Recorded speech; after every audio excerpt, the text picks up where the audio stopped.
All right. Good morning, everybody. Happy Friday. Welcome to the morning show. Stock Market TV. Spencer, Steve, JC, Rick with you this morning. Got a lot going on. We're going to have a new guest alert.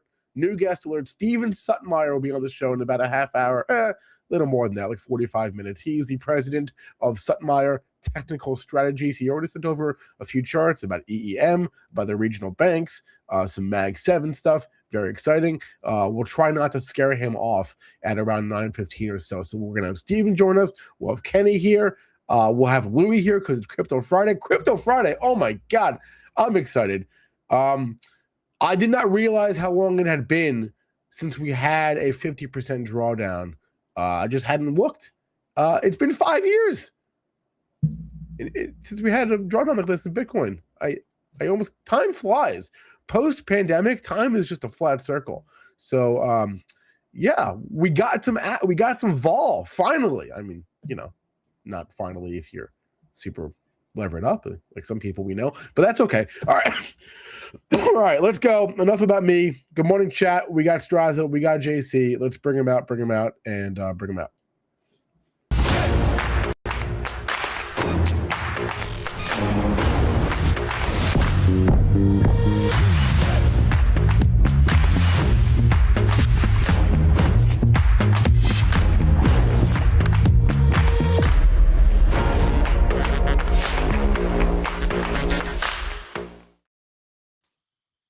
All right, good morning, ladies and gentlemen. Good morning, guys.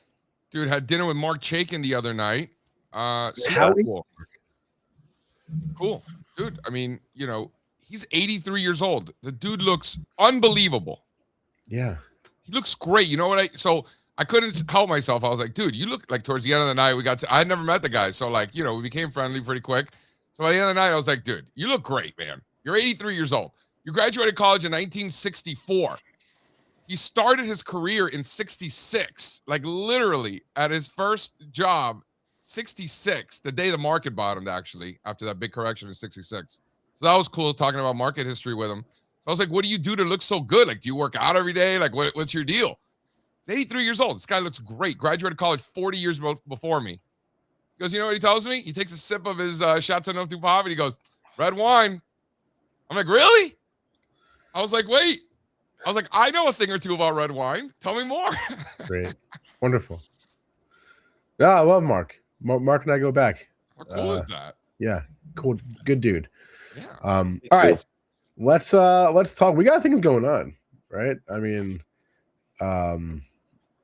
lots of movement out there, lots of action. Very exciting times. What's exciting? What is the best chart of the week? I don't know. We've had like 4 of those. I don't know what the best chart of the week is. That's the big question. I put it on Twitter to see what people would say. Be like, shh, the list is endless. Yeah, it's a big list. That's why I'm asking. What do you think the best chart of the week is? Nobody? No, that's why I have you. Tell us. Or you. Usually I'm coming in here being like, this is the most important chart, right? You guys know me. And so it's like, you say that every day. Like today, I'm literally wondering of this week, granted it hasn't closed yet, but of this week, what is the best chart? A silver's got to be up there, right? But like, what constitutes best chart? That's the fun part. The most actionable, the most something that we've never seen before, like silver, for example. Like this action has never been seen before in history. It's been a wild week for silver for sure. That's a big one. As far as you could pick some bullish ones, you could pick some bearish ones. Obviously, software. Obviously, duh, right? That is like this is a historic moment for software stocks, as we know. And then I think that what's really interesting is, listen, I came into the year saying, you guys are like, what are you looking for the year? The word was dispersion. The word I said coming into the year was dispersion. You're going to have huge winners, you're going to have huge losers, and something in between. Isn't that what this is? Yeah. That's probably what stands out the most to me. The dispersion between the winners and the losers is wild. You think it stays that way? More faster than I thought, to be clear. You think it stays that way? Yeah, probably. You know what I mean? Say throughout the year, like maybe there's mean reversion where the dispersion goes the other way, where the ones that got hit the hardest bounce the most, and the ones that were leaders come off, and then you have the dispersion the other way. Sure, that probably will happen at some point this year, maybe multiple times this year. Yeah, but the dispersion itself, yeah, why not? Yeah, why not? Winners and losers. You know, not everything needs to move together. Where And you can argue. that's what makes this interesting, which is why my antenna goes up, more at times like these, because it's more fun. Frankly, it's more fun. There's more interesting conversations to be had, and depending on your time horizon, this. Steve, isn't this what you want? Not you specifically, but like as an investor, something's going up, something's going down. Like, no, this kind of selling nobody really wants. What about short sellers? What about people that don't own software stocks? That's nobody. There's really nobody. That's not a thing. That's nobody, man. Yeah, well, I mean, listen, I obviously have software exposure in my long-term retirement accounts and kids' college funds. Like, I'm in just like everybody else. So I get that. But tactically, it's one of those things where, like, let them go to zero. I don't give a shit. You know what I'm saying? Like, yeah, like I'm sure I'll get hit somewhat in the larger portfolio, but like, that would not. Do I care that much? You should. Probably more about the crypto, right? I probably have more exposure to crypto. So software disappearing, which is software disappearing? I doubt that. What's the big, as more of a fundamental guy, Strazza, what is the big, what is the thesis as to why these software stocks are absolutely getting crushed? AI. That's what it is? Yeah. They're not necessary anymore? Yeah, but it's shenanigans. It's one of the JC, the narrative this week is that this, or maybe not this week, but the narrative has been these past couple weeks have been when the market finally realized that AI is maybe bad for software. That's been the narrative. That the market, because that has been a story for some time, hasn't it? The market's realizing AI might be bad for a lot of things based on this price action, not just software. I mean, a lot of things are getting hit. Look, like a lot of these data providers getting slaughtered. So if the entire narrative kind of switches, late in the game here, from this is a super fueled AI driven, prolonged bull cycle, to, hey, AI is not really good for businesses, then there's a huge problem there.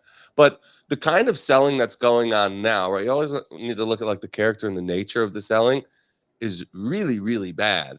And I don't think we really know the story quite yet, because some of these stocks are getting killed the way they are, the way Palantir got treated after earnings, the best company in the world. That's bear market price action. So I understand it hasn't bled over to other groups quite yet, but I do think, JC, that the most irresponsible thing that anybody could do or say right now is, just don't own the software stocks. No, because the kind of like forced selling we're seeing, it ain't just going to be the software stocks. We've already seen it move over to semiconductors. And I think you'll see it continue to move over to other places. At this point, I was having deja vu yesterday of like late 2021 when all these tops were completing. We had all these tops everywhere, but everybody else was like, hey, S&P 500 is doing fine. But there's tops everywhere when you look under the hood. Go look around. But at the end of 21, there was most things had already fallen by then. Right now, you have the opposite. So let's just, before we get back to that, take a look at these charts, right? So, I mean, literally, we talked about how Bitcoin was a growth stock. Crypto were growth stocks. Crypto were tech stocks. It's more NASDAQ, right? That's what we were saying, right? And then ultimately, we came to the point where, you know what? They're not tech stocks. These things are software stocks, right? So that was the ultimate thesis. Strazza, who likes to disagree with me, agreed. Like, we're all on the same page there. Correct me if I'm wrong, but all the market has done over the last 6 months is prove that is exactly right. Yeah. Like we were guessing, not guessing, but it was based on how they were behaving, right? But they are. I mean, you can't. It's not coincidence. It's not coincidence. You're right in the sense that the most aggressive selling has happened now in these two areas, software and crypto.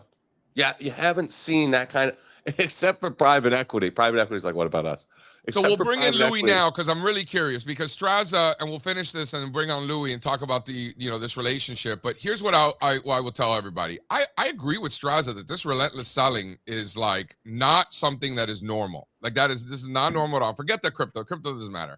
It's a software situation within technology. That's the real story. The crypto is just like a side casualty, but that's the real story. Because think about it. We got the most new 52-week highs on the New York Stock Exchange on Wednesday that we've seen in over a year, right? That was crazy. Wednesday. That was the day before yesterday was the most new 52-week highs on New York Stock Exchange in over a year. And also the advanced decline line on the New York, the advanced decline line closed at the highest levels ever on Wednesday, okay? Regional banks closed a nickel from a new 52-week high yesterday, a nickel, right? So yeah, I agree with Strazza. Like how sustainable is the narrative just don't own software? Because that's literally that is how I've spent the week thinking. Be like, all right, well, I'm not in those things, so like whatever. Like, yeah, I'm getting hit in longer term stuff like everybody else, sure, but I'm in that camp because the market has said that is the camp to be in because you haven't seen it spill over outside of tech. You're right in semis and some of the others, sure, soft hardware, but you haven't seen it in the other areas. So I'm curious to hear Louis' take on the relationship here between software, Bitcoin. It's just math. It's not like Strazza's opinion, right? Or my opinion, like you could see it, right? I'll look through the deck, but we put a chart deck together of about 50 different tops. So it's not just, I mean, look at speculative growth. I know there's a lot of software in there, but it's bleeding into some other areas. But I'll tell you, I've never been so kind of just bamboozled by the evidence. Like if you told me this is happening to Microsoft and Palantir and you said, what do regional banks look like? I wouldn't tell you they look like this. Agreed 100%.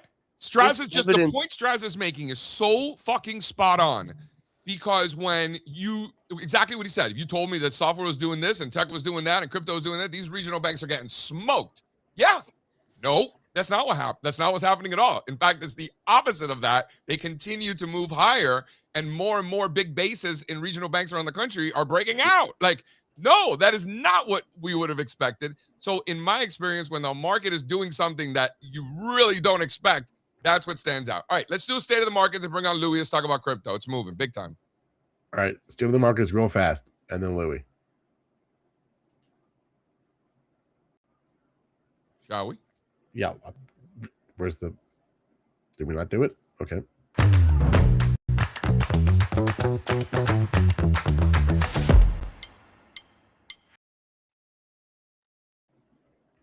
All right, we got the Dow up 230, 240. So that's 49,230. So, you got about 750 points till Dow 50,000.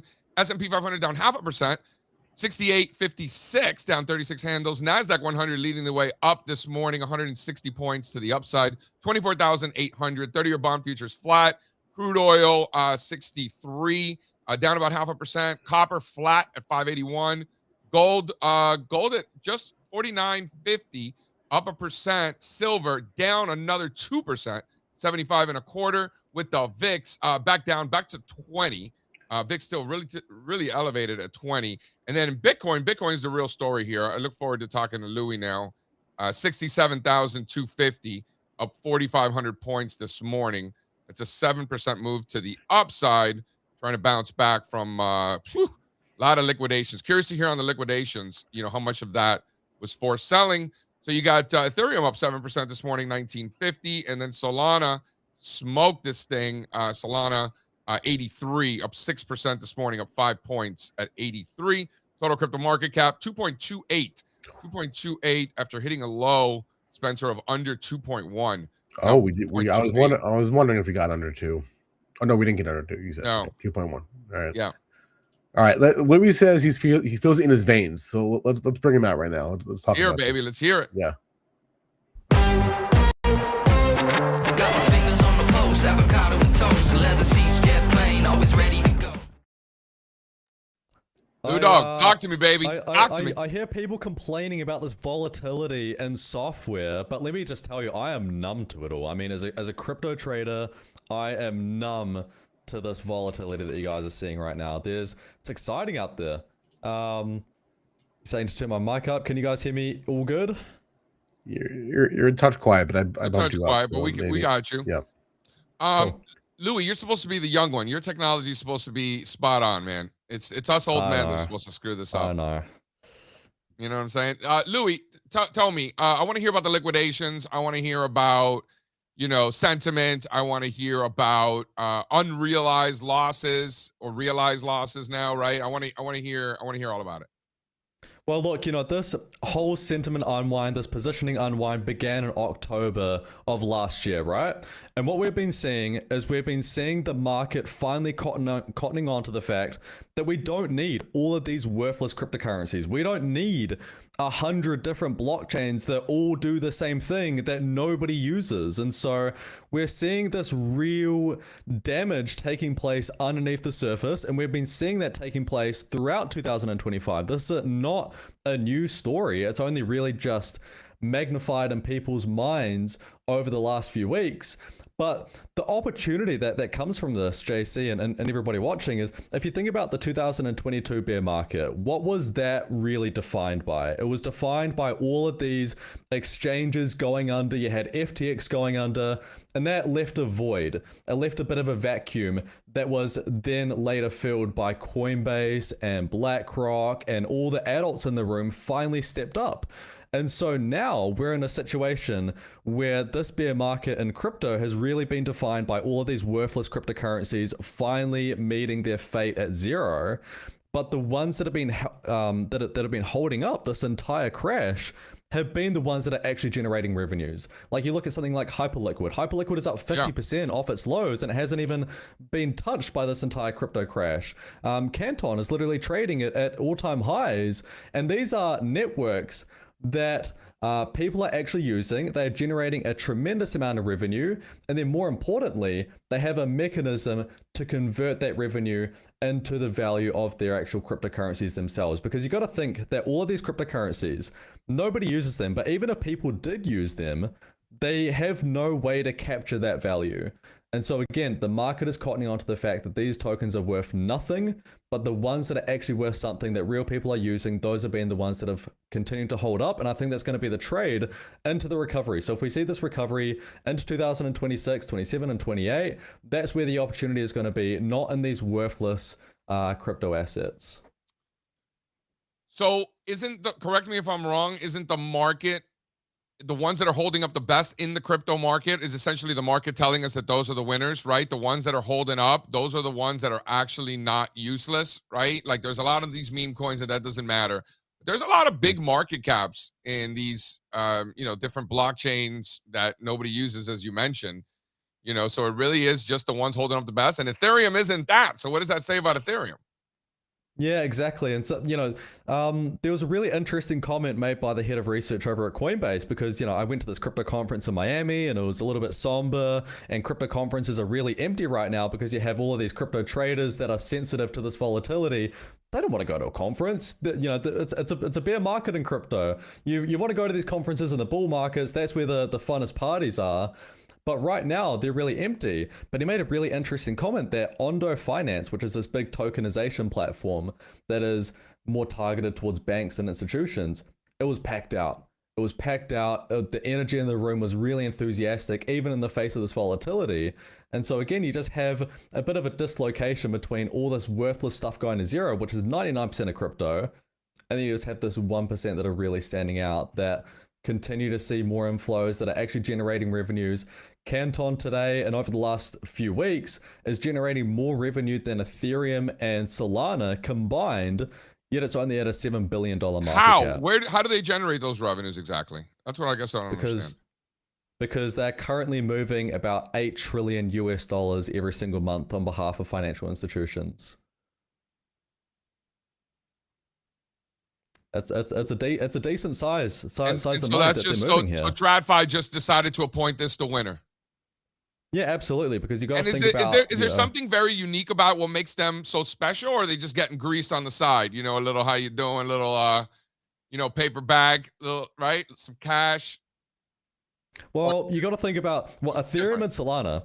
They were never built for this reason. They were never built for financial institutions. they are not compliant, because if you're a big financial institution or you're a bond trading desk or whatever, you're an asset manager, you can't be advertising to the world what your trades are the moment you put them on and how much of a certain position that you hold right there in the moment, 24/7, every single second. It's just not compliant for that purpose. And so these guys have been around, surprisingly, but the same amount of time as Ethereum, and they've literally been working in cahoots with financial institutions, designing from the ground up a compliant blockchain network to settle all these transactions. And right now, they're settling $8 trillion on behalf of financial institutions. And so, again, this is just coming back to my point, where what we're seeing right now is we're seeing a lot of excess being taken out of the crypto market. And then the ones that are holding up the best are the ones that have real utility. And I think that's going to be the void that continues to get filled. And that's going to be the biggest opportunity in these next few years in the recovery. Can we talk about the current, like yesterday seemed like a lot of liquidations, a lot of forced selling, you know, margin calls and whatnot, you know, on the blocking chain. You know, you don't get a phone call or an email. You're out. I mean, it's just computers talking to computers. So, you know, there's no, hey, make sure that, you know, you can meet that requirement by 11 o'clock today. Oh, give me till 1. I'll handle it. Yeah, not so much. Not so much in the, right? So how much of that did we see yesterday? Yeah, we saw about $2.5 billion of liquidations yesterday. And so that was actually more. And there's a lot of denominator fallacy out there. So what does that mean in context? Yeah, so in context, the day of COVID, we saw about $1.5 billion. The day of FTX blowing up, we saw about $2 billion. Wow. So again, you know, we're seeing liquidation after liquidation, and we're seeing a lot of that piling up. On October the 10th, we saw 15 billion. And so this whole thing really began on October the 10th. And again, similar to this whole software narrative, I think we are getting closer to the end. Even if we see some shorter term weakness, right? Even if we go down to 50,000, I think this thing is really starting to get overdone. I bought Bitcoin for the first time in a while this week. Look, this thing is back at its price cycle highs. It was surprising to me. You know, do you remember, JC, all the posts that we were putting out in 2022 about the realized price? Yeah. Like, we were talking about that every single week. Bitcoin is basically within stone's throw of testing its realized price. Again, if you're a longer term investor, so explain to the folks what that means. Yeah, so the realized price just tracks the average cost basis of every single Bitcoin out there in the market. You can almost think of it as like an anchored VWAP to Bitcoin's inception. Yeah. But it doesn't just track one exchange. It tracks every single Bitcoin in the entire market, in the entire world. And so this orange line that you're seeing here, the smoother orange line that is beneath this colorful rainbow-like chart, that smooth orange line, that is basically everybody's cost basis. And so everybody's saying, well, you know, we've got so much more lower to go because, you know, you have all these longer term investors sitting on profits. Well, just to put that into perspective for you, the average crypto Bitcoin investor of all time, not just recently, but forever, is sitting on about a 10% gain right now. They're basically flat throughout Bitcoin's entire history. And so again, when Bitcoin is trading below this cost basis, that's a good level to be looking to add. The number actually is the average. It's not the median Bitcoin investor of all time, but the average. That's mathematical. I'm not a statistics major, but mathematically that would be the accurate term. It'd be the mean. Yeah. It'd be the volume weighted mean. So like the VWAP, all-time VWAP of Bitcoin, essentially. Yeah, this is like a Kenny chart, but on steroids, because this is like a anchored VWAP to inception for every single Bitcoin on the market. Got it. So what Kenny uses to look at TradFi in minutes, you're looking at DeFi in decades. Absolutely. But no different. Same idea. Mm-hmm. So it's a 10% gain right now for the average Bitcoin investor? Yeah, and so we are really close to that. What's the number? What's the exact number on the right now? It's about 55,000. So it's 55,000. What about anchoring to other areas? Yeah, we can do that. We've got the math. We've got the technology to do that. Yeah, you know, going back to prior cycle highs, things like that. Like, so for example, you know, you could take the highs from, you know, last year, right? Kind of see what the average Bitcoin investor since that point looks like. You know, you could take the highs from 2021. That gets you right around, if you take the anchored VWAP from the 2020, it gets you around 67. Right? So there's a lot here. So you like it. So you just bought Bitcoin. You know, for me, the one that really stands out to me, throw up slide 2. This is the big one here, guys. So this one, to me, the new slide 2. This, you know, when I look at crypto in general, I don't just treat it like a vacuum, right? I kind of think about them in cahoots with one another, you know, kind of like I think about TradFi. So this is what the Ethereum Bitcoin ratio looks like, which is really interesting because, I mean, listen, I don't know anything about blocking chains or like all these things. Like, this is too fancy for me. But I can tell you this. I've seen this a million times in price action. And I got to tell you, if this low doesn't hold, the squeeze is going to be nasty. Squeeze is going to be nasty. Now, obviously, I got to see it. Like, this is a new low that we saw. But what's interesting is, like, look at those candles. Like, look at those daily candles. Just kind of, you know, chilling, doing nothing. Just, I don't know. I don't like, if I'm short this, right? So if I'm betting that Ethereum is going to continue to underperform Bitcoin here, you know, I would be looking at those. Like, if I was short, I would be looking at that little consolidation there and be like, man, if this consolidation resolves higher, I'm going to get smoked. I'm out. Might even flip the trade, right? So obviously, maybe not obviously, but I am not short this ratio. Like, I don't have this trade on, so I don't have a horse in the race. I'm just looking at it from what are the implications of no follow through here to the downside. Yeah, I think there's a lot of fear right now. Do you remember when, you know, everybody was really gathering around these NVIDIA earnings calls?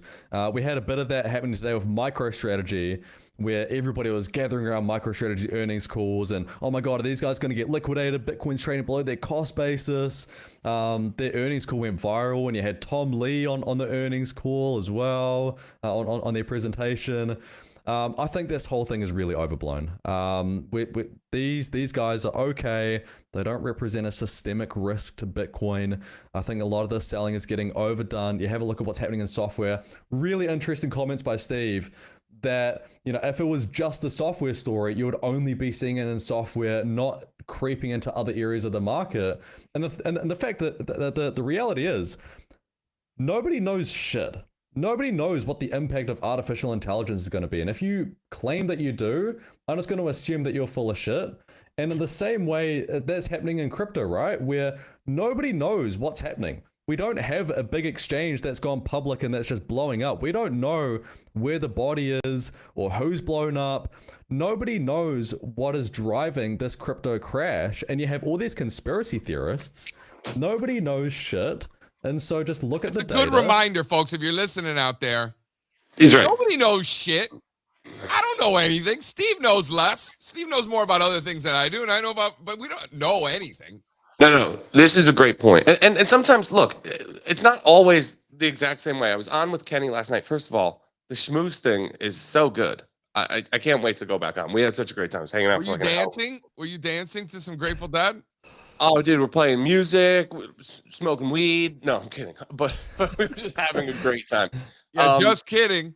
But I told this exact same story, Louis. You're spot on. Sometimes, like March, April sell-off last year, we had the story, right? We had the story. Oh, it's the tariff thing and the Trump and blah, blah, blah. Great. And then we knew, okay, the story's kind of bullshit, and we right through it. This is one of those moments right now where there's probably some dead bodies here in private equity that we haven't really uncovered yet or figured out exactly what's going on. Probably. Microsoft and Oracle to be doing it. Like, dude, these VCs have so much sass up their ass. We'll look back. See what I did there? I didn't do that on purpose. You know, you look back. Think about how much sass these guys have in their books. Like, they are getting destroyed, bro. Here's the point. When you don't know, you just get the fuck out of the way. You get out of the way. You can come back, but you just get out of the way. Because whatever's going on right now, the way they're selling things, a little bit scary. I got to tell you, can I give a shout out to your boy? What's your boy from Palantir? What's his name? Alex Karp? Yeah. Let's give a shout out to him because his book, where he just makes fun of all these, all these companies that are just building dumb shit while he's changing the world. Have you read the book? What's the book? No, I haven't. Dude, you're such an asshole. You have such a man crush on him. You should read the book. It's a great book. He's a crazy person, isn't he? He is a crazy person, but you want to know something? The entire book, he can't help himself. The relentless passive aggressiveness against companies that are building ridiculous apps to deliver food and take pictures, and then he's changing the world and defense all over. Dude, it's hilarious. Kind of like how he can't stop giving the digs, you know? He's a jaded man at this point, I think. Dude, He's it's awesome. It's a good book. What's the name of the book? I don't know. But the point is, JC, you don't have to participate. Phil made this point on our call the other day too. Right? There's no call strikes on Wall Street. You just back off a little bit. When you see this kind of volatility strike, it usually doesn't just happen and then end. I think we get a nice bounce here, and then you're going to see selling again, maybe in the same areas, maybe in different areas. But the way that they've killed these stocks, I've now kind of changed my opinion that I don't think we're through this at all. I think we're kind of in the middle of this. And I think it does keep spreading. Bitcoin and some of these areas that have been absolutely hosed probably bottom and start working their way higher, I think, while the rest of the market catches lower. Right. This is the book, by the way. Highly encourage it. Great book. I think, Louis, you did a great thing. It's a good take. It's a good take, Steve, because this Bitcoin and crypto began this entire correction, right? It was leading everything else. And so it wouldn't surprise me to see Bitcoin lead the recovery as well. And tech always leads out of corrective phases and bear markets. So I don't think this time will be any different. It didn't lead last time. Bought 100 shares of Microsoft for the long-term account. Technology didn't get going until January of 23. Everything else was already moving higher the prior 6 months. Dude, what are you talking about? The bear market in March, April of last year, tech fired off the low. Hey, fine, but I'm saying it's not every time. Pretty much every time. Yeah, you know, the world existed before 2015. I know Spencer Israel likes to believe that was like the birth of Christ, 2015. But there was market action prior to that, believe it or not. Hey, before we let Louis run, and we got Kenny in the house, I just wanted to kind of show everybody. I was just kind of like, you know, looking back on some stuff, you know, just thinking about life. And I was like, hey, I wonder when they announced MicroStrategy was going to change its name to Strategy. You know, that's usually indicative of late cycle stuff when the company is so desperate to reiterate the strategy that they're working, pun intended, that is making them so much money. Because at this point, they were outperforming every single stock in the S&P 500 since incorporating the Bitcoin strategy, literally outperforming all of them. And so they changed their name from MicroStrategy to Strategy. And then the stock fell 65, 70%. So we know this, but then it's like, hey, we've seen this story before. Go to the next one, guys. We've seen this story before. Do you recall when throw up the next one, guys? Do you recall when this occurred? When things changed? Meta Platforms used to be Facebook. And they say, no, the metaverse is here. JC's buying real estate in the metaverse. Remember those times? Good times. So what happened? They changed their name from Facebook to Meta, and then collapsed by 70%. And then the next one, another funny one. There are more, you know, when, you know, you had, they changed his name to Block, right? Square went to Block to reiterate the old Block and Chain, fell 80%. You know, so these name changes, by the way, we're going to see again and again and again. I could pull up the chart, but take my word for it. Remember when Arch Coal changed its name, right? Because they didn't want coal in their name. Well, how did coal do after that, huh? Pretty good, right? That's how this works. So, Louis, any thoughts there on the MicroStrategy? Are they going to live? Are they going to let them live? They'll be fine. Don't worry about MicroStrategy. Don't listen to the headlines. You know, Wall Street can be a son of a bitch. Remember what they did to Bear Stearns? I bought some MSTU yesterday. Oh, spicy. So that's a double? Yeah, the calls are so freaking expensive. I already lost all my money on calls. Like, you know what I'm saying? If you do too much bottom picking, you get stinky fingers. Stinky fingers. No, bottom picking also huge wins when you're right. So it's 100%. 100%. The tangled webs we weave sometimes. Yeah. Stinky. Can't help it. All right, that's my cue. See you guys. Have a good weekend. Adios, Blue Dog. Bye, Louis. So what do you think about those name changes? We're going to keep an eye on that, huh? I think half of the market is collapsing, and you're showing me charts from 3 years ago. That's what I think. You're driving me crazy. I want to talk about what are we doing here? What are we doing? I want to buy more regional banks. Dude, they're gonna get slaughtered. I was talking to they'll get stopped out, and you know, I'll find a way to live. But they're in an uptrend, so I had You like know, I want to hear. We're going to bring in Kenny now, but I want to hear what Steve Suttmeier says. Another Fairfield University grad. We're going to have so much Fairfield on today. Fairfield. Yeah, love It's that. Fear the deer. Yeah. But we got so we're gonna get into like bigger picture trends and figure out where we're at. Steven Suttmeier was at Bank of America for a long time. Now he's out. We get to talk to him, which is great. Super smart guy, super experienced. So we are in for quite the treat. What do you say? We see what's happening intraday, and then we'll zoom out. Deal?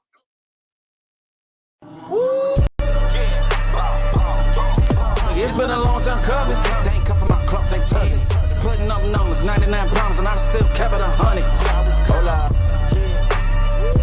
Yeah. Oh, Mr. Kenny Glick in the house. Hello, sir. What's up? I like all your conversations this morning. Good stuff. I like that long-term chart. But for us, let's zoom out and then zoom back in. So here's the chart I was looking at the other day. This is the Bitcoin futures. Let me show it to you. And again, if you just trade Bitcoin, just like if it's the QQQ, then you just see it like any other stock. And it was fantastic last night. The market was bottoming out. This is your 3-year, right? So when we made that rollover, you know, Throw it up, guys. Oh, do I have it up? There you go. So that's the 3-year VWAP. That was the easy target. And then I said, if that doesn't hold, you got really some that major, you know, that when they had that last sell-off, that was that, you know, what's the word I'm looking for? I forget whatever. But here's your 4-year. So just grab more data and you go on that 4-year chart and you scraped it. You were about 1,000 points away. But more importantly is knowing that there was support there. And then you come in and you're like, you know, I don't like Bitcoin, obviously, because they were coming after silver people over the last couple of weeks. But it is what it is. You go back to faux show, bro, VWAP break. This is last night when Strazza was on with us, and we're saying, all right, the bottom's in. And there it is. You fake them out, you shake them out. Then you got your little Kardashian bottom, and then the VWAP break. It's not really a Kardashian. It's kind of small. Well, no, it's right. It's the yeah. You want the bigger. Yeah, that's a tiny not booty, Kardashian. Kenny. But look what happened. Like in all said and done, what did you got? Blue line to orange line. It's just like you're trading the Qs. It's just like everything else. And you know, again, if you were buying puts on MSTR yesterday, how boring was that conference call? I mean, that was like, we own this amount of Bitcoin. See you tomorrow. It was just like they had nothing else to say. It was so strange. It's not even a real company anymore. They just own Bitcoin, and that was their whole conference call. But the bottom line is, we knew that already. It's going to go up because of Bitcoin, and it's going to go down. And once it started to recover, it doesn't matter what their earnings were. And again, buying options into earnings reports is a losing game anyway. But here you go. This is the overnight. And considering we have 24/7 markets now, I think that a lot of this buying overnight is going to have to be met with some selling. Because, you know, again, I was looking forward to buying the dip today if it was opening down. But now that it's opening up, I got to the other side. This stinks to me like a big green to red here. Yeah. Well, this is what we wanted. Now we'll see who's in charge. If this cap fails, and let me tell you something, it's really all about UVXY. If UVXY is anywhere near green, let alone the overnight highs, the market's not just breaking down today. It's going to Jerry or back, and it's going to be all the way back to the levels where, again, this is your prior day VWAP, the orange line. But let's look at that. Let's look at that yearly chart again. That's where we could go, and that's where we should go. And if we do roll over, you know what happens. And it's not going to wait for you to decide if you want to sell or not. It's going to be everybody out of the pool, screaming for the exits. You're going to break the overnight low. You're going to break the last Trump candle layer, and you're going to be looking at 558.80 on the Qs this afternoon. Yep. I'm with you, dude. Yeah. I think you come in here and you could just slug financials, regional banks, So you're shorting financials right here. Which ones? Small caps, index. So you're shorting the KRE? You don't get any good liquidity in these regional banks options chains. You're right. It's a goddamn joke. Yeah, they're terrible. Yeah, just those regional banks. I mean, you usually just trade the ETF that has them all in there, right? Which one? KRE. That's what I did. Right. And even that, it's like not that much. There was some unusual activity. Some unusual put volume yesterday, which I think things are closing at 4-year highs. But let's make it easy. Let's make it easy on us, right? Just like we had that Palantir conversation. If Palantir can't hold up and rolls over. By the way, you nailed it, Strazza. You said it. I'm like, you're like, if that doesn't happen, then there's a bigger problem in this market. Right. And the same thing with Amazon. If Amazon doesn't find any love and starts to roll over, it's going to take a lot of this down with it. So if Bitcoin starts to roll and Amazon can't find its footing, we probably got ourselves a sell-off here. But, you know, again, this UVXY product, if you're not swearing by it by now, it is phenomenal for intraday trading. It gives you a heads up of whether this is real selling or profit taking or something worse. And if you're watching it, it's just a godsend. It really is. Since inception, it's phenomenal to trade. Give me a potential long today, intraday, and potential short. Well, I was really looking forward to buying Coinbase because I think that one got thrown out with, you know, again, there's no reason for that to be crashing the way Bitcoin was. I get why. But again, because it's already moved 12 points higher, I have to look at Amazon as the buy because, you know, again, I want to see it test the overnight lows. But I'm going to be looking at Amazon. But again, it's hard to want to get involved on the long side, but I'm certainly not going to be a shorter unless everything lines up. And this might be one of those days where we just sit back and wait. You know, that's kind of what trading's all about. Sorry to break your heart, but a lot of it's sitting around doing nothing. So 202. That's why hanging out with Kenny is so fun because, I mean, you're really all just sitting around doing nothing. So doing nothing together. By the way, Amazon right now in the pre-market near 203. So that puts it, you know, well below. That puts it. Yeah, you got that support and that gap fill from back last spring, but the real support there is around 211, 212. We're nowhere near that. We are at 203. So Kenny trading for a mean reversion intraday. I'd be more interested from the long side if we capture that 211, 212, right? Yeah. Well, let me show you something here, just to sum up trading in another, just as simple as I can. You know, I don't want to buy a stock that's gapped up if I was looking at it like Hood, right? So I came in today looking to buy Hood and Coinbase. They're already up. But if they come back, you see what you're looking at here. That's the fake out shakeout. If the shakeout area is prior day VWAP and you go back above the blue line, I'm in. Forget about it, whether it's gapped up or not. That now requalifies it as a long. So if I get those setups, I'll trade long. But, you know, again, I'm a little twisted because I just got to see what happens here at the open, because if volatility perks up, like I said, we could have a rush to the exits, and nothing is more bearish than a gap that fails on a Friday with volatility going up. And then you have what we call the no bid close, and it could get freaking nasty. And I hope it does, because that's a lot of fun when you trade it. I think we could be in for one of those sessions, Kenny. It just feels right. Yeah, this little setup, the relief becomes, oh my freaking God, why didn't I sell? And then that's when you get the finger of God roll over. So take your time, right? That could happen later in the day. Absolutely, yeah. That after lunch. What's the tell? Software. Also, again, right? UVXY and Amazon, Amazon not recovering. And again, going back to Palantir too, it's only up 5. If that gives up the gap again, it really is.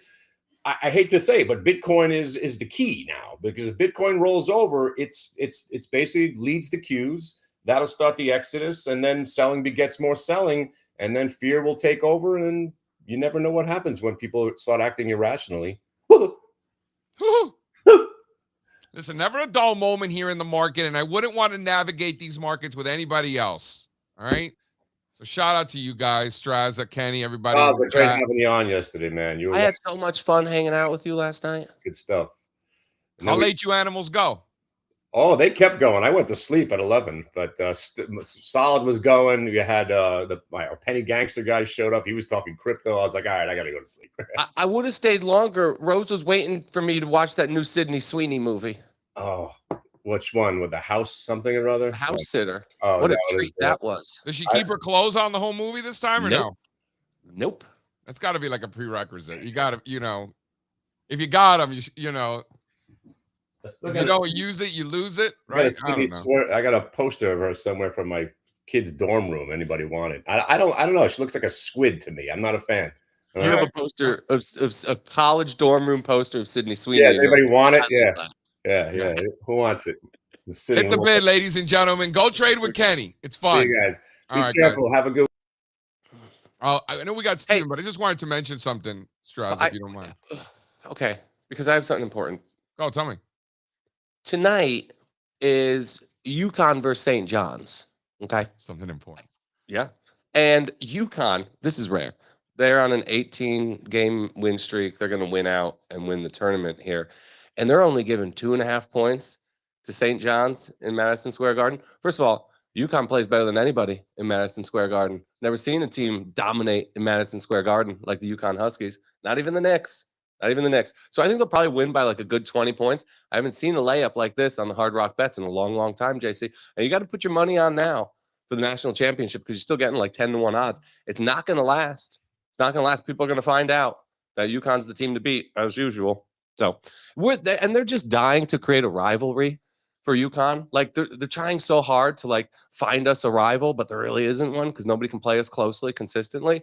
But back in the day, we had these rivalries with Pittsburgh and Syracuse and Georgetown, Villanova.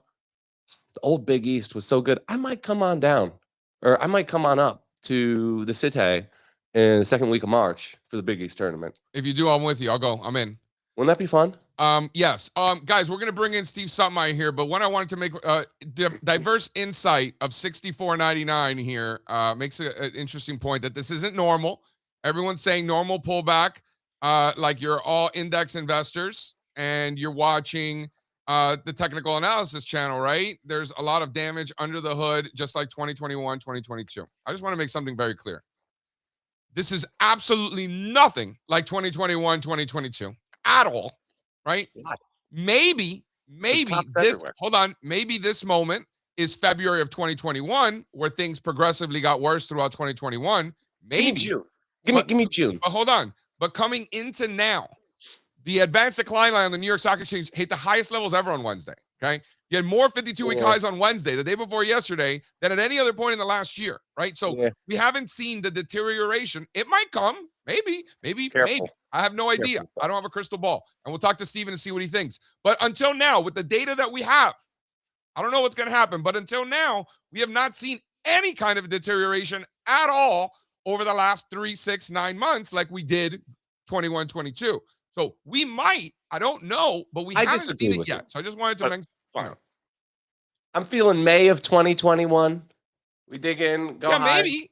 Build some right shoulders here. If anything, it's more February than May, but I'll give you that. Go look at ARC May of 2021 and look at it today. Well, remember, but in February of 21, ARC peaked and you had biotech's peak and Chinese internet peak. But then in May of 21, financials, industrials, materials, then they peaked, right? We haven't seen that part yet. That's all. All right. I think they're the big tell. Forget software. We've lost software. Software's gone and it's a bear market for software. Software's gone. But like looking at industrials, financials, the regional banks, I think those are really the groups to watch, JC. Small cap. 100%. If those start rolling too, then we get to bull market over conversations. Yeah, 100%. I'll agree with all that. Yeah, there you go. Yeah. Maybe, but we haven't seen it yet. Let's bring on Suttmeier because he's been around longer than both of us. So let's hear what he has to say. Do it. Jay, we've been friends for a long time. Make the call. I mean, this is pretty professional, guys. Nice show you got going here. Mr. Suttmeier. Hey, JC, how are you? I'm doing fantastic, man. It is great to see you. Can I just tell you that? Oh, fantastic to see you, JC. How's your old man? Is he doing all right? He's up there. We're just trying to, take care of him as best we can, but he's doing okay. Good. He's 82 and kind of resting now. Send him my blessings. Thank you. I appreciate that. Thank you. Also a legend, right? Right. Exactly. Yeah, he was around a long time, doing the business a long time. He stopped a couple years ago, unfortunately. Still talk about a few things, still trying to get him back into the game a little bit. It's good for the mind, isn't it? Has good advice. So yeah, no doubt. All right. Well, listen, before we get into the markets, I'm really curious to hear, and share with the folks, you worked for a bank for a long time. You have a lot of experience there on the more institutional side. Now you're working on your own. I'd love to hear quickly, kind of your past experience and, how it's different now. Right. I mean, look, it was 18 years at the big bank, Bank of America, Merrill Lynch. My bread and butter there, I mean, I did do, quite a few institutional business and all that with institutional clients, but the bread and butter was always the folks that were really interested in generating wealth, AKA financial advisors, wealth managers, especially those who have lived through multiple business cycles. So you were working more with the advisors, huh?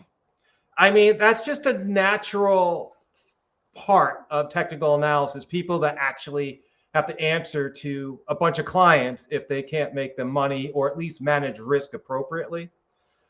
They generally have a longer term time horizon rather than they look, months, years, rather than, 5-10 minutes from now. That's right. And they're less likely to fall for the narratives of the market that people fall for. I mean, when I took the CFA exam, one of the topics was hedge funds are just another crowd, just like any other crowd, right? So it's interesting how they all harp on different things, like the trade war in 2019, for instance. Nobody wanted to touch the market in 2019. Trade war with China. Guess what? The market rallied until COVID, right?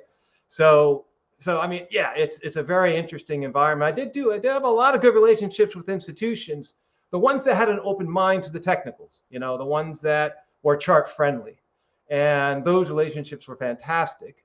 But the one thing I did learn, a lot of the younger people in the business want their views, to be affirmed by the sell side analyst coming into the firm to talk to them. And if you don't affirm their view, they kind of kick you out of the room. I think it has a lot to do with social media and social media presence, whereas a lot of the institutional clients and global wealth managers, they respect a good debate. And, even if they completely disagree with what I'm saying, they will listen. And I'll say, hey, look, you don't agree. Here's 3 things to watch that, if they happen, just rethink your view a little bit and, take it from there. Is there a certain element of ego involved in that where, you have these, sort of some of these institutional portfolio managers that think they're smarter than they are versus maybe some of the financial advisors that, understand that they have other strengths as well. And they look to people like yourself to help them, achieve their goals through what their strengths are, right? Versus, is there an element of ego that helps with that relationship? I mean, let's face it. I mean, a lot of institutional investors, hedge fund guys, they're extremely intelligent individuals. In fact, it's like smartest. That's the problem. I'm no genius. I look at charts, right? I mean, it doesn't take a genius to look at a picture. I have some friends that make fun of me sometimes. Oh, your job is basically like, if that line's going up, it's going to continue to go up, that kind of thing, and I'm, and it's really funny how that works. And I'm like saying there's a little bit more to it than that. I mean, obviously there are other indicators we can use to say, all right, the conviction that uptrend's changing, right? And here's signals to look for to see if that trend reverses. But I find that, the most receptive folks with technicals are, those who are willing to learn and think outside the box, and those who have been, hit by a bearish market cycle when they thought the opposite, or hit by a market ripping against their face when they thought the opposite. Then it's like, maybe there's something to these squiggly lines on my computer.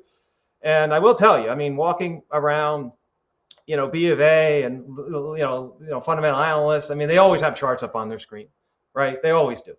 In fact, closet technicians all over the place, Steve. It's really funny. Like sometimes it's like, I think, yeah, exactly. And sometimes my technical views actually had longer term horizons than these fundamental analyst views on their stocks. If you're bearish to stock, why does the chart on your screen keep going up, right? That's what you got to tell them. Well, here's a funny thing. I mean, if you go, I mean, I always do this all the time, and I'm not trying to poke fun at anyone, but I just know that it's fun. It's a high pressure job being a fundamental analyst, because you got to deal with a lot of different folks, right? And that you serve. But the one funniest thing I always notice on the Bloomberg, when you look at the page with the analyst estimates, right? And you just see the stock price going up. Well, guess what? The analyst estimates are going up too. Are fundamentals really changing that much? It's like, come on. And then what happens on the way down? Same thing. Exactly. Price is going down, and then those analysts are following along. They're just like, Well, you just change your discount rate a little bit, and you can change your valuation, right? The sell side analysts, in my experience, remember Sonic the Hedgehog and Sega Genesis, where it always had that little fox chasing Sonic, right? That's the sell side analyst chasing the price, right? I mean, look, I know a lot of analysts at the old bank, and a lot of them are fantastic. They're fantastic. They do a great job. But it's a tough job. It really is, because markets move a lot faster than fundamentals, and sometimes you don't know why a stock is moving, and most of the time you don't know why until after the fact. So if you do know why, you're lying to yourself or pretending. Right. I mean, you can think and you may not. And price action, look, I mean, I'll be a fool to say it doesn't reflect any fundamentals. Of course it reflects fundamentals. The problem is it's like you don't know what those fundamentals are. And you don't need to know. You don't need to know. Exactly. Steven, correct me if I'm wrong. We're going to get into the equities right now, and I want to start with the emerging markets chart, because how can we not? Throughout your career, while you obviously, as a formerly trained technical analyst, CMT, the whole thing, like, you understand the intermarket workings, the other asset classes, commodities, Forex, not to mention how those impact the different sectors and stocks. Like, obviously you're aware of all those things, but you were more equity specific. So all those things came back to equities always, or did you also have those other areas too? Well, at the bank, no. I mean, I didn't cover fixed income markets per se, but if I did see something developing in fixed income, I could highlight the charts and things like that. Sure. So since I moved out on my own, I'm cross asset. I cover everything, right? And then you have gold stocks and energy stocks, right? Commodity stocks. All of it, all of it, and everything. Of course. All right, and now you get to cover everything. So, if you don't mind, can we start with that emerging markets chart? Because to me, when I was looking at my monthly charts at the end and kind of looking at the bigger picture trends, like, emerging markets closed January, highest monthly close ever. Right. And then, so I talk a lot, right? As you know, and I talk to on video, and I talk to people on the phone. Like, I'm constantly talking to people about the market. When I catch myself saying things that I haven't said in a long time or ever, like emerging markets and all-time highs in the same sentence, those are not words that come out of my mouth ever. Right. But they are now. They are, definitely, no question. I mean, massive base, but when you're looking at the EEM absolute. Yeah, exactly. But when you're looking at, relative to the US, I mean, gosh, look at that 15-year underperformance, and then all of a sudden coming out of this head and shoulders bottom. I mean, not a lot of people were asking about emerging markets last year.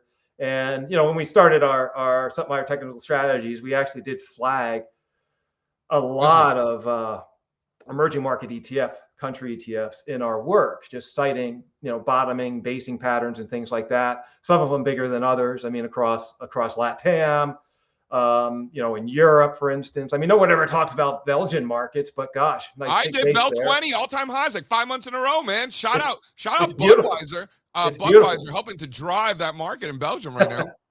Yeah, exactly. And then you got, also the other one was Austria, massive base there. Nobody ever asked about those. But yeah, I mean, what about Italy? What about Spain? What about Ireland coming out of a monster base to new all-time highs?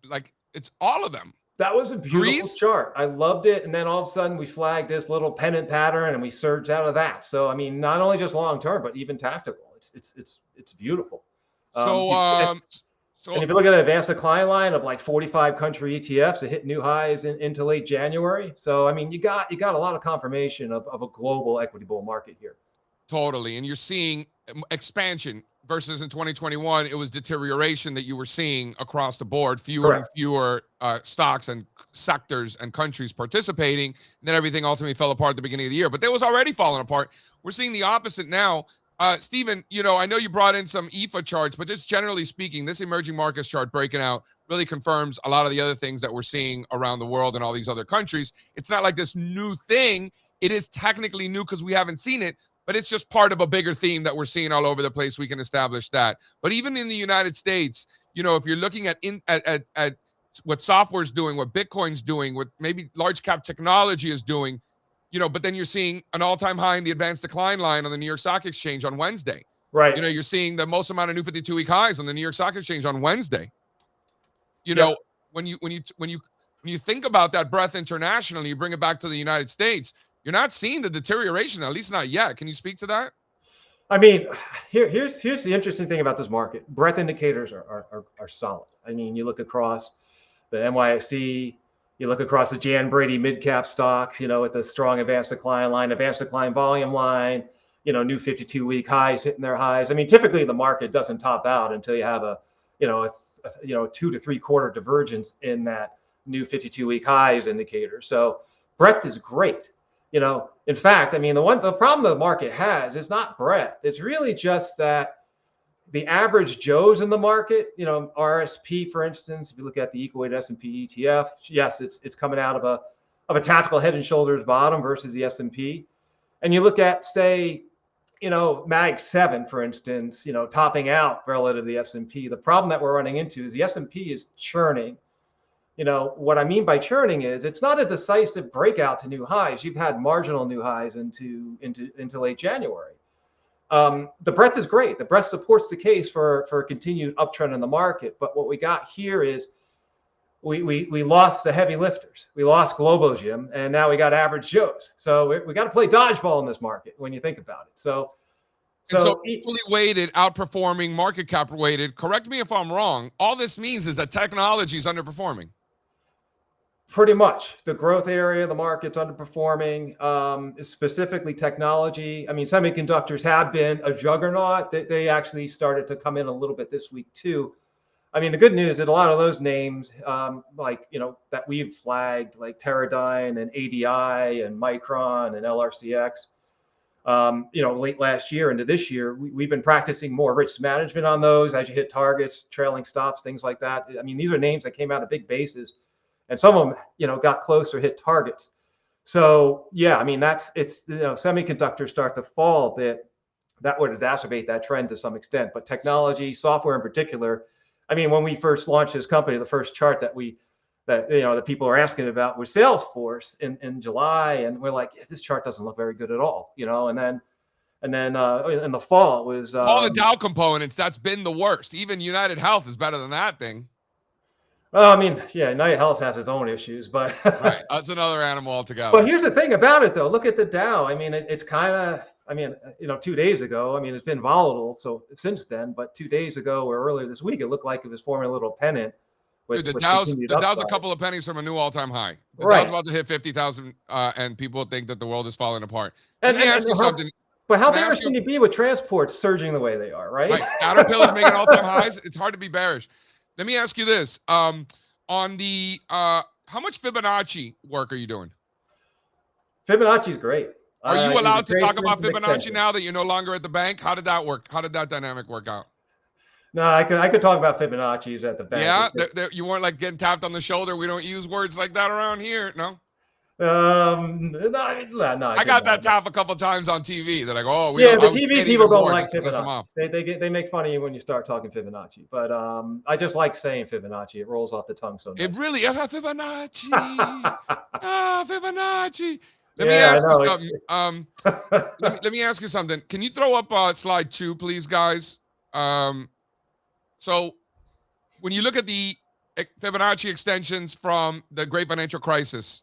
When you look at the Fibonacci extensions from the 2021-22 bear market, the Fibonacci extensions from last spring, all of them are right here.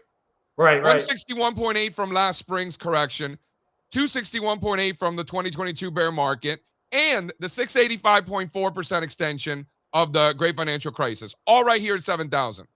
So to me, this is a logical area for some digestion, which we've obviously seen since October.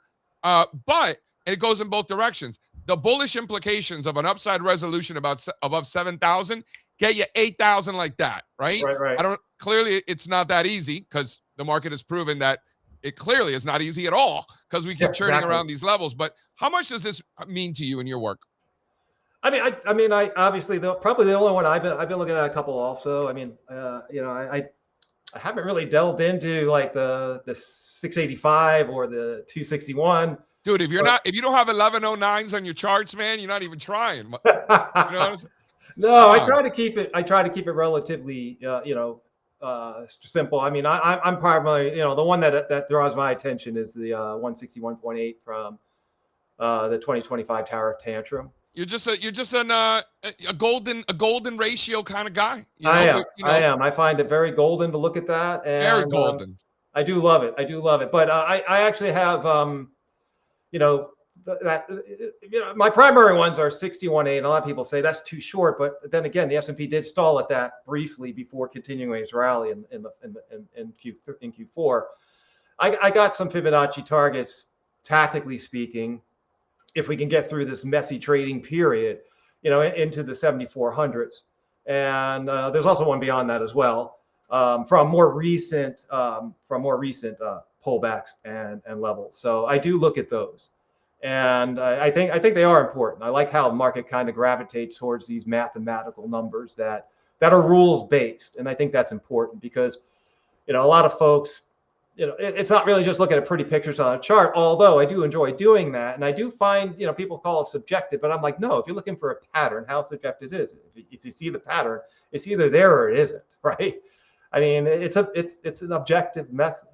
I like what Weitzel's saying here in the chat. What's up, Mr. Weitzel? We said with this much clustering, it has to take a while to consolidate below these levels. No? Yeah, probably, right? So if it doesn't, what does that mean? Like if it could break out quick, what does that mean? That's very impressive. But yeah, I mean, theoretically, it should. And it has. By the way, it's October, November, December, January. We're on 3-4 months already. Yeah, no progress at all. And I think the reason why is, we got breath holding the market up. The problem, like I think I heard earlier on the show, like if some of these other leadership groups, like the banks start to roll over, we got a problem. If industrials start to roll over, we got a problem. Breaking out. These regional banks, one by one, you're getting a new all-time high coming out of these huge bases. All these regional banks. There's a zillion of them, by the way. Yeah, the regionals, the mega cap banks. Also, when you look at, say, there's one insurance name I like too. I can't remember which one it was. They all have start with P, so they kind of all merge together. But there's one with a massive base. It's not Prudential. I can't remember which one it was, but East West Bancorp we talked about yesterday. We talked about Truist. We talked about Western Alliance, PNC. I mean, all these charts are doing the same thing. They're coming out of these massive bases, along with KBE, which could very well sustain this move, kind of like emerging markets through the high that it hit in 2007. So you're seeing some recurring themes, massive bases from things that have been stuck for a long period of time. I mean, we talked about the S&P entering into a massive bull market on the breakout in 2013 that still has several years left to go in terms of secular uptrend. So I think we're in decent shape longer term. It's just we're in a midterm year. Everybody runs those January barometer signals and things like that. The funny thing about a midterm year up January is that February and March tend to struggle, and it looks like that could be the scenario this year. And then you kind of rebound a little bit, and then you get your typical midterm year correction, and then you start and enter into the best part of that cycle. So, if you think about Dow theory, for instance, like a lot of people talk about transports and Dow industrials, we like using NASDAQ comp and NYSE because they got, a whole horde of stocks in there. Obviously you got a new high on NYSE, but not a new high on the NASDAQ. So that's a non-confirmation, not a bearish signal, but a non-confirmation, meaning chop. And also, I mean, look, you can even just dovetail it here. I mean, the S&P marched to a marginal high, but tech didn't. I mean, that tells you a message, right?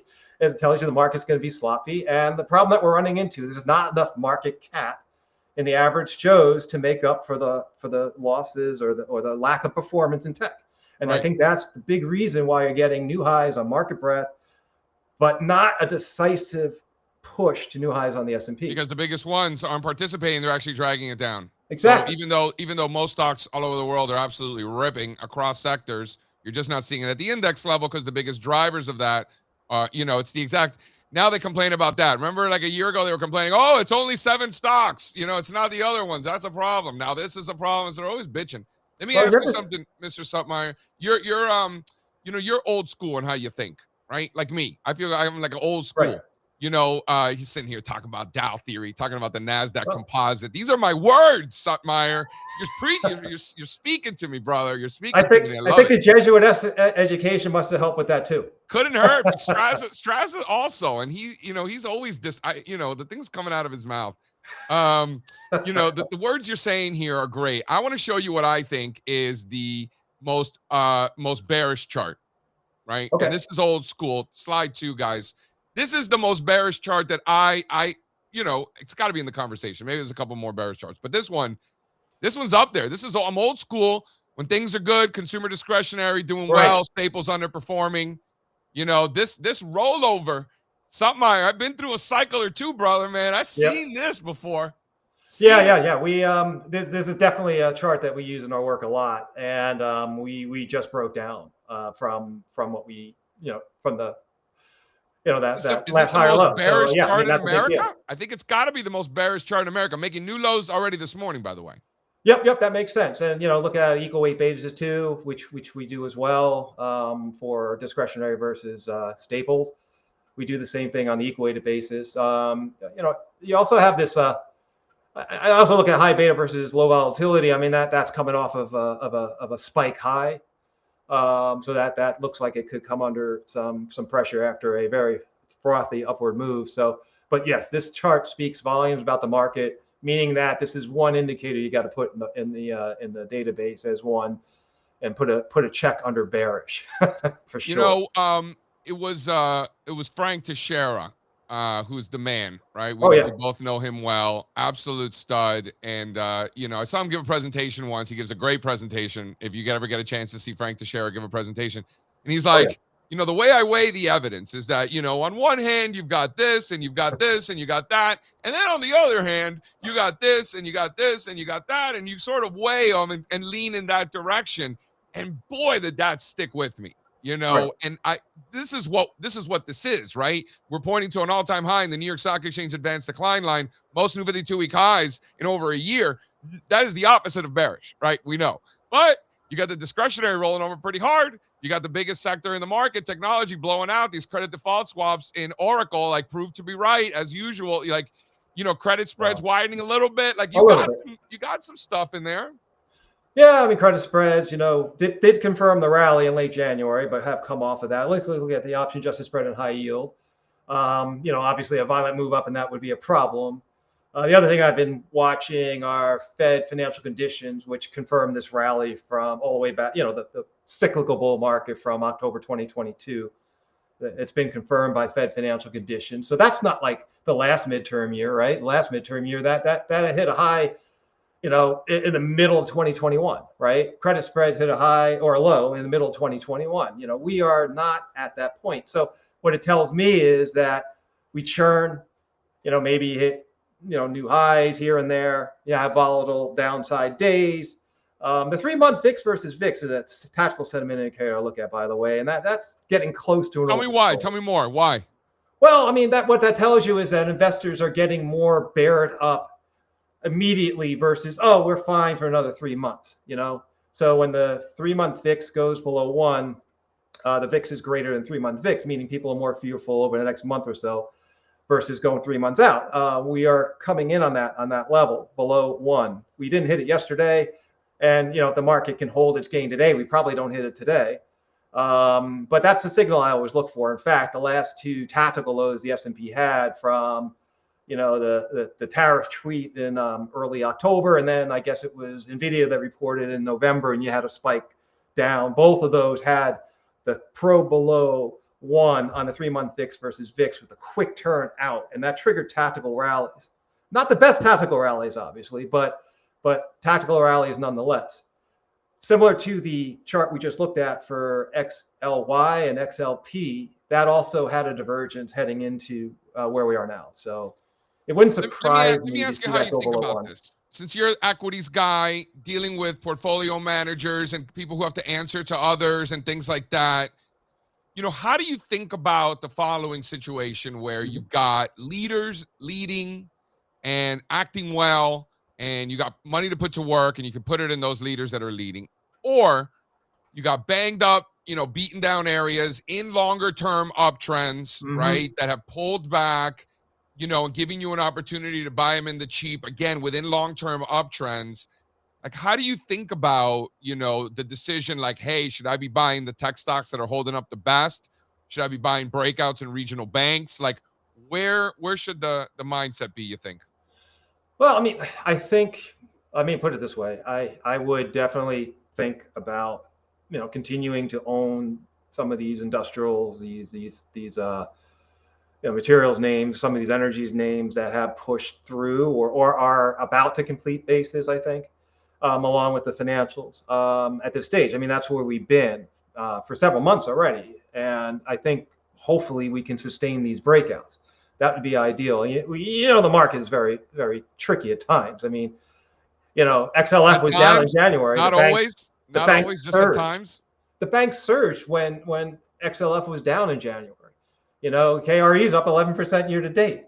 Then you look at the ARK Financial Innovation ETF is down 20. So could that mean revert to some extent? I mean, that's not, I'm not, it could, but I'd much rather own things with better looking chart patterns. Now, we also do something called trend reversion trades. It's basically buying dips and uptrends, I guess, is the layman's way of talking about that.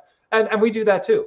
We want to see, specifically if something's holding near a 200-week moving average and forming a bullish divergence on, say, RSI or MACD or something like that, we'll jump all over it. Or if you're hitting a confluence of a 61.8 retracement and maybe 100% extension, or better yet, a 168, extension level. Sorry about that. Let me get a sip of water here. So yeah, we'll do that too. But listen, I come in with the tough question, Suttmeier. This isn't like basic cable television. I know you're definitely not. But guy with your TV. Yeah, but put it this way. I mean, we run ranks and screens on the sector ETFs, and the rotation started showing up late last year in the likes of more so actually industrials have been a strong group for a long time. So and small cap industrials too. That's not really bullish rotation. That is just continuation. And energy and materials is more of a recent phenomenon. They hit multi-year relative price lows. And one thing I like to do is if I'm seeing a bullish absolute chart pattern developing and I see a relative low and I like the way the chart looks on an absolute basis, I'll initiate some long positions. And I'll say, all right, well, here's my low water relative price mark. I don't need the relative price to be in a full uptrend. By the time that happens, materials would rally 30, 40%. Yeah. That makes no sense.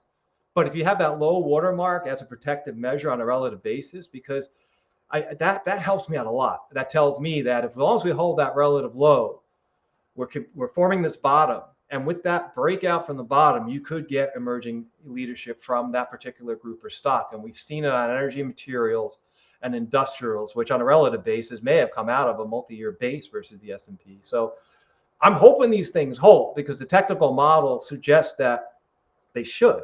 If you're looking at traditional, and academic studies have confirmed that relative price strength is one of these things that does tend to work. Past leaders tend to be future leaders, more often than not, especially earlier on, right, when they first start. So there's a bunch of papers on that, out of University of Chicago and things like that. So that's why I try to use that. And tech is interesting too, because I'm not so sure. And you said it yourself, pull back, major uptrend. My relative tactical ranks show technology dead last. That could change today, given Amazon, that could put discretionary dead last tactically in a ranking system.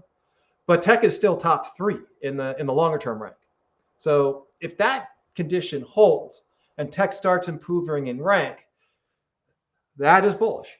And that tells you you're getting tech at a tactical discount within a longer term uptrend. Yeah, I mean, it's bullish for the indexes themselves. Right. Right? Exactly. But if you're not trading, the way I learned it, if you're trading the averages, you'll get average returns. Shout out to Joe Fahmy who said that. But the point is, there's opportunities in individual stocks. Correct. Don't overthink it, stupid. It's kind of like how I'm thinking about it. Yeah. And this comes from someone who spent a lot of time overthinking things, particularly back in the day. So, I learned the hard way, kind of trade what's in front of you, manage risk, and see what happens, right? That's how I look at it. I'll leave you with this last one, Steven. You gave us a lot of your time. I appreciate you. Fairfield Stags going to the Final Four this year. That's your call. I saw you write it on your latest note. Fairfield Stags going to the Final Four. Yeah. When was the last time that happened? 1996. I mean, they didn't go to the Final Four, but they went to the Sweet 16, I think maybe. They did go into 16. Oh, I didn't know that. I don't know. That was when the Mets lost the World Series. Fairfield Stags. Shout out to Fairfield Stags. Listen, made it to the Super Regionals in baseball. Well, that's good. A couple years ago. So Fairfield Athletics just really, doing some things. It's not just the soccer girls. The soccer girls were always good. Yeah, girls are good. my I mean, not that I played rugby, but I was on the floor with the rugby team and the basketball team. That was my floor. What was your favorite of your 4 years? Where'd you live, and what was your favorite year? I mean, look, I lived in the townhouses my last year, but I enjoyed living in Loyola dorm. Especially. What year did you live in Loyola? All 3 prior years. Wow, what about you? Where were you? You're Loyola hard. Yeah, I did hit Loyola. Wow. Where were you? I was in Regis, then I was in I was in Gonzaga, then Regis, then Townhouse 152, and then the Sea Ranch at the beach senior year. Yeah, I had friends at the beach. I kind of, I don't know. I didn't want to live there though. I mean, I figured on campus, walk to class, Yeah, class wasn't a priority for me at that point in my life yet. I was still growing up. But Mr. Steve Suttmeier, the chat is loves you. They want you back. Okay, that's great. Fairfield Stag. Shout out. Fear the Go deer. Stags. Let's go. Okay, come back soon, Steven. Thank you, bro. Appreciate it. Thank you, JC. Appreciate it. Yep, take care. Steve Suttmeier. Wow. Legend. Wow. He gave us like a half hour, 35 minutes, I think, of his time he gave us. Dude, he's the man. Extremely generous. Yeah. No, he's the man. Listen, he was a Bank of America for 1 million years, like 18 years. Had him on a few podcasts and stuff like that. But I mean, he was they keep him in a kind of a little bit of a silo, like trying to get Paul Sienna to do our shows, like a nightmare. Paul's still out there. Paul, if you ever leave Bank of America, give us a holler. Come on, anytime. We've come close before, but haven't been able to. Man, Bank of America keeps their guys tight. Yeah. So now that Suttmeier's out in the wild, have been able to talk to him is fantastic. Got to get Sienna in here. Sienna's awesome too. Yeah. All right. Well, listen. It's 9:55. Markets have been open. We got to go. We got trades to make. Strazza says the market needs him. So, Steve, go do your thing, I guess. I do want to mention, if you missed the live stream yesterday, I was there, but Strazza was the main attraction. Strazza went through basically how he finds tactical trades during earnings season. The link is in the top of the description on YouTube. I'm going to throw it up on the screen right now to catch the replay of basically Strazza talking about his earnings season trading strategy, which he's been doing now for a number of years and just kind of unveiled it to the public for the first time last week. So use that link, watch the replay, and find out how to actually make money. It's not about the beats or the misses. It's that is but one portion of the equation. Very informative stuff. Thank you, Steve. It is Friday. Here's what's happening on Stock Market TV today. We do have the Gold Rush guys going live. They, of course, are going to talk about silver. They're going to talk about what's coming up after. Now that maybe silver's over, maybe. So what's next? Well, that's what they're going to talk about. I think around noon today Eastern is when they're going to be doing that. And then it's Friday. So Friday at 5, Thompson's 2 cents with Larry Thompson. He's going to talk about the market rotation. He says, I think it's killing the market. Is what I saw. The rotation? I don't know. But is it killing it softly? I don't know. But that's today at 5. Every Friday at 5, Thompson's 2 cents with Larry Thompson. We'll see you there. Thank you for joining us today. Thank you to Steven Suttmeier and to Kenny and to Louie for waking up at a crazy hour. Thank you to everyone in the chat for watching. Have a great day. Have a great weekend. Go make some money. And we'll see you around, all right? Adios. YOLO responsibly, always, right? Isn't that what you're supposed to say? It's the only way to do it. You got to YOLO. But you got to do it responsibly. YOLO responsibly. All right. Bye, guys. I can't take no loss. I don't even know what it costs.